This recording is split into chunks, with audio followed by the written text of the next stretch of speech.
it's Mike Whitfield with WorkoutFinishers.com, and I'm going to answer a question that I actually get asked a lot on the blog as well as on my Facebook page, and that's how to actually tweak a finisher based on your unique fitness level. So I'm going to walk you through that. There's actually 3 things that you could do to take virtually any of my finishers and have them match your fitness level. All right, the first thing I'm going to talk about is exercise selection.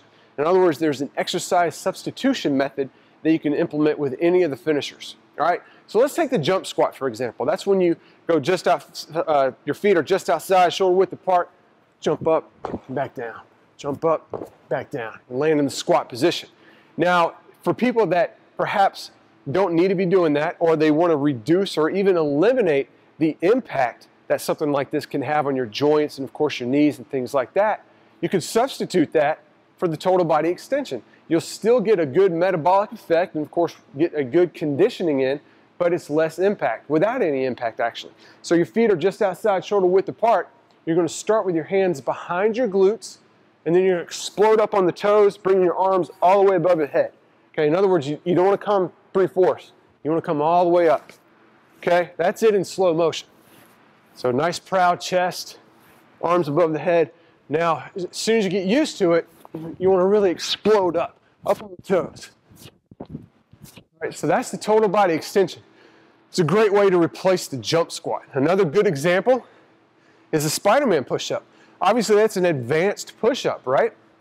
That's when you go down and you have one leg bent, and then other side do the same thing, okay?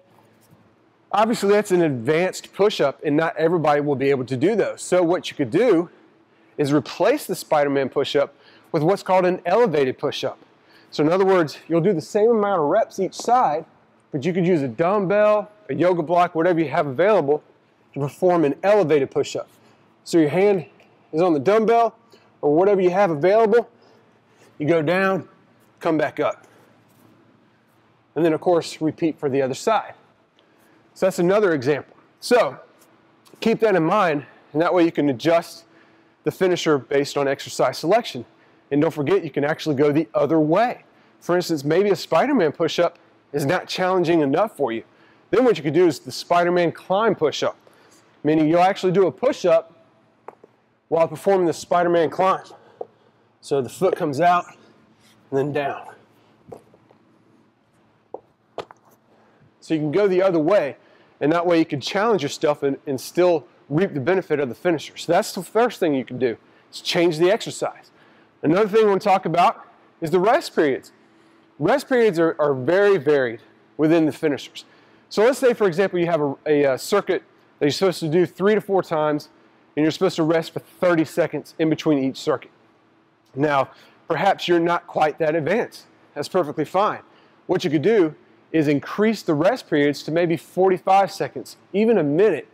But the idea, remember, is to give yourself just enough rest so you can recover, yet get through the circuit again. So that's another way to do it.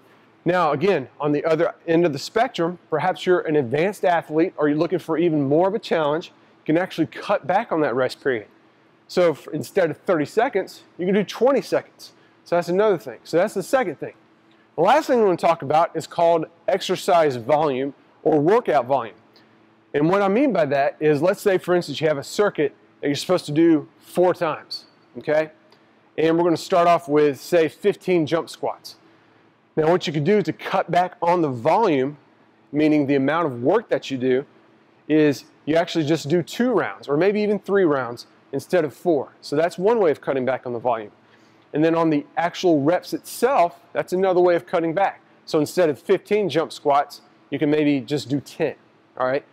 Other end of the spectrum, again, you can always increase your reps to make it more challenging, and also you can even maybe add another round, although I don't recommend doing that, unless you're an advanced athlete or something like that.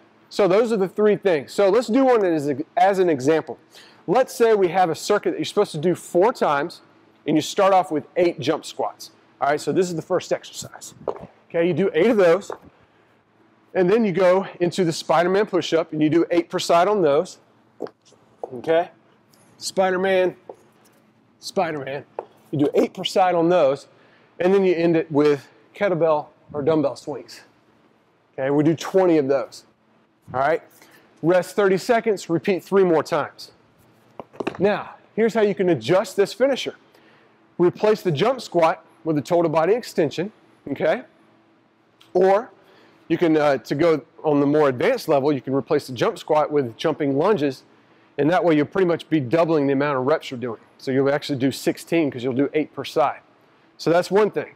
The other one is the Spider-Man push-up. Like I said before, you can replace that Spider-Man push-up with elevated push-ups. Or what you could do is instead of Spider-Man push-ups, you could do regular push-ups, okay?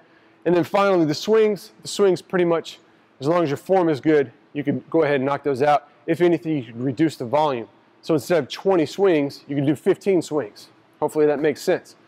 And of course, like I said, you're to do the circuit 4 times with 30 seconds of rest. You can adjust the rest periods based on your fitness level. And again, you can not do it 4 times. If you want to, you can cut back and do it 2 or 3 times. And if you're a crazy advanced athlete, by all means, do it 5 times. So hopefully this helps you adjust the finisher according to your fitness level. Hopefully you found this very helpful, and I'll see you next time. Again, this is Mike Whitfield with WorkoutFinishers.com. Talk to you soon.